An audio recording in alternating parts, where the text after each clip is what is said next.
Hi friends, welcome to top cine news and reviews. Angikaram ಇದು recent ಆಗಿ Tamil film ಇಂಡಸ್ಟ್ರಿಯಿಂದ ಬಂದಿರುವಂತಹ ಒಂದು ಸಿನಿಮಾ ಸ್ಟಾರಿಂಗ್ ರಾಜೇಶ್. ಸ್ಟೋರಿ ಲೈನ್ಗೆ ಬರೋದಾದ್ರೆ, ಆತಿರನ್ ಕಡು ಬಡತನದ ಕುಟುಂಬದಲ್ಲಿ ಹುಟ್ಟಿರ್ತಾನೆ. ಅವನು ಬಹಳ ಕಷ್ಟಪಟ್ಟು ಅಥ್ಲೀಟ್ ಆಗಬೇಕು ಅಂತ ಹಗಲು ರಾತ್ರಿ ಶ್ರಮ ಪಡ್ತಾ ಇರ್ತಾನೆ. ಪ್ರೆಸೆಂಟ್ ಡೇ ಅಲ್ಲಿ ಅವನು ಸ್ಟೇಟ್ ಲೆವೆಲ್ ಮತ್ತು ನ್ಯಾಷನಲ್ ಲೆವೆಲ್ ಚಾಂಪಿಯನ್ಶಿಪ್ ನ ಗೆದ್ದಿರ್ತಾನೆ. ಅವನ ಜೀವನದ ಬಹು ದೊಡ್ಡ ಕನಸಾಗಿರುವಂತಹ ಕಾಮನ್ವೆಲ್ತ್ ಗೇಮ್ಸ್ ಚಾಂಪಿಯನ್ಶಿಪ್ ಗೆ ಇನ್ನೇನು ಒಂದೇ ಒಂದು ಹೆಜ್ಜೆ ಇದೆ ಅನ್ನುವಾಗಲೇನೆ ಅವನಿಗೆ ಎದುರಾಗುವಂತಹ ಅಡೆತಡೆಗಳಾದ್ರೂ ಏನು, ಹಾಗೂ ಆ ಎಲ್ಲ ಅಡೆತಡೆಗಳನ್ನು ದಾಟಿ ಅವನ ಕನಸನ್ನ ಅವನು ಈಡೇರಿಸ್ಕೊಳ್ಳಕ್ಕೆ ಆಗುತ್ತೋ ಇಲ್ವೋ ಅನ್ನೋದೇ ಒಂದು ಫಿಲಮ್ ನ main plot. Positives and negatives ಗೆ ಬರೋದಾದ್ರೆ, ರಾಜೇಶ್ ಆಸ್ ಆತಿರನ್ ಈ ಫಿಲಮ್ ನ ಫಸ್ಟ್ ಹಾಫ್ ಅಲ್ಲಿ ಅವರ ಆಕ್ಟಿಂಗ್ ತುಂಬಾ ಕಾಮ್ ಅಂಡ್ ಕಂಪೋಸ್ಡ್ ಆಗಿ ಬಂದಿದ್ರೆ, ಸೆಕೆಂಡ್ ಹಾಫ್ ಅಲ್ಲಿ ಅಷ್ಟೇ ಅಗ್ರೆಸಿವ್ ಆಗಿ ಬಂದಿದೆ. ಎಸ್ಪೆಷಲಿ ಆ ಕೋರ್ಟ್ ರೂಮ್ ಡ್ರಾಮಾ ಪೋರ್ಷನ್ಸ್ ಅಲ್ಲಿ ನೆಕ್ಸ್ಟ್ ಲೆವೆಲ್ ಪರ್ಫಾರ್ಮೆನ್ಸ್ ಕೊಟ್ಟಿದ್ದಾರೆ ಅಂತಾನೆ ಹೇಳ್ಬೋದು.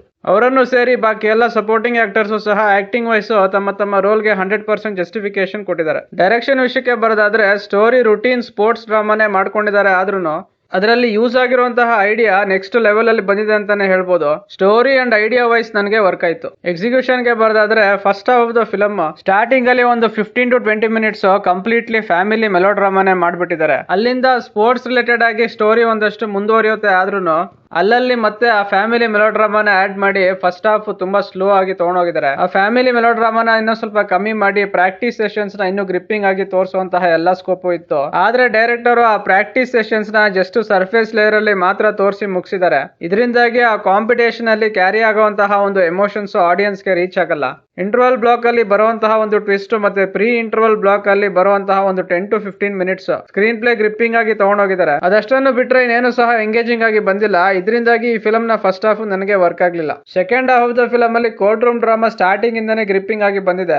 ಒಂದು ಹಿಯರಿಂಗ್ ಇಂದ ಇನ್ನೊಂದು ಹಿಯರಿಂಗ್ ಗೆ ಕೋರ್ಟ್ ಅಲ್ಲಿ ನಡೆಯುವಂತಹ ವಾದ ಪ್ರತಿವಾದಗಳು ಪೀಕ್ ಗೆ ಹೋಗಿ ಆ ಬಿಸಿ ಮಿನಿಸ್ಟರ್ ಲೆವೆಲ್ ಗೆ ತಟ್ಟುವಂತಹ ಒಂದು ಪೋರ್ಷನ್ಸ್ ಆಡಿಯನ್ಸ್ ನ ಸೀಟ್ ಗೆ ಫೆವಿಕಾಲ್ ಹಾಕಿ ಕೂರಿಸುತ್ತೆ. ಫೈನಲ್ ಹಿಯರಿಂಗ್ ಅಲ್ಲಿ ಆತಿರನ್ನು ಒಂದೇ ಉಸಿರಲ್ಲಿ ಹೇಳುವಂತಹ ಒಂದು ಡೈಲಾಗ್, ಹಾಗೂ ಆ ಡೈಲಾಗ್ ಮೂಲಕ ಸ್ಪೋರ್ಟ್ಸ್ ಫೀಲ್ಡ್ ಅಲ್ಲಿ ಹೈಯರ್ ಲೆವೆಲ್ ಮ್ಯಾನೇಜ್ಮೆಂಟ್ ಅಲ್ಲಿ ಆಗುವಂತಹ ಒಂದಷ್ಟು ಕರಪ್ಷನ್ಸ್ ಮತ್ತೆ ಪಾಲಿಟಿಕ್ಸ್ ಗಳ ಬಗ್ಗೆ ಎಳೆಯಾಗಿ ಬಿಚ್ಚಿಟ್ಟಿರೋದು ಎಕ್ಸ್ಟ್ರಾರ್ಡಿನರಿ ಆಗಿ ಬಂದಿದೆ. ಕ್ಲೈಮ್ಯಾಕ್ಸ್ ಅಲ್ಲಿ ಬರುವಂತಹ ಒಂದು ಎಮೋಷನಲ್ ಟ್ವಿಸ್ಟ್ ನನಗೆ ವರ್ಕ್ ಆಯ್ತು. ಫಿಲಮ್ ನ ಎಂಡಿಂಗ್ ಅಲ್ಲಿ ಹೀರೋ ಕ್ಯಾರೆಕ್ಟರ್ ನ ನೆಕ್ಸ್ಟ್ ಲೆವೆಲ್ ಗೆ ತಗೊಂಡೋಗಿ ಹ್ಯಾಪಿ ಎಂಡಿಂಗ್ ಮಾಡಬಹುದಾಗಿತ್ತು, ಆದ್ರೆ ಡೈರೆಕ್ಟರ್ ಎಮೋಷನಲ್ ಆಗಿ ಎಂಡ್ ಮಾಡಿರೋದ್ರಿಂದ ಕ್ಲೈಮ್ಯಾಕ್ಸ್ ನ್ಯಾಚುರಲ್ ಆಗಿ ಬಂದಿದೆ. ಈ ಎಲ್ಲಾ ಪಾಸಿಟಿವ್ಸ್ ಇಂದಾಗಿ second half of the film ನನಗೆ ವರ್ಕ್ ಆಯ್ತು. ಮ್ಯೂಸಿಕ್ ಡಿಪಾರ್ಟ್ಮೆಂಟ್ ಗೆ ಬರೋದಾದ್ರೆ, ಸಾಂಗ್ಸ್ ಮೆಲೋಡಿಗಿಂತ ಜಾಸ್ತಿ ಮೆಲೋ ಡ್ರಾಮಾ ಆಗಿ ಬಂದಿದೆ. ಬ್ಯಾಕ್ ಗ್ರೌಂಡ್ ಸ್ಕೋರ್ ಕೂಡ ಈ ತರಹದ ಒಂದು ಫಿಲಮ್ ಗೆ ಗೂಸ್ ಪಂಪ್ಸ್ ಕೊಡೋ ರೀತಿ ಇರಬೇಕು, ಆದ್ರೆ ತುಂಬಾ ಪ್ಲೇನ್ ಆಗಿ ಮಾಡಿದ್ದಾರೆ. ನನಗೆ ಅದು ಡಿಸಪಾಯಿಂಟಿಂಗ್ ಆಗಿತ್ತು. ಇನ್ನು ನಾನು ಆಗ್ಲೇ ಹೇಳ್ದಂಗೆ ಪ್ರಾಕ್ಟೀಸ್ ಸೆಷನ್ಸ್ ನ ಜಾಸ್ತಿ ಡೀಟೇಲಿಂಗ್ ಮಾಡಿದ್ರೆ ಕಾಂಪಿಟೇಷನ್ ಅಲ್ಲಿನ ಎಮೋಷನ್ಸ್ ಆಡಿಯನ್ಸ್ ಗೆ ರೀಚ್ ಆಗ್ತಾ ಇತ್ತು. ಆದ್ರೆ ಈ ಫಿಲಮ್ ಅಲ್ಲಿ 3 ರಿಂದ 4 ರನ್ನಿಂಗ್ ರೇಸ್ ಸೀಕ್ವೆನ್ಸಸ್ ಬರುತ್ತೆ,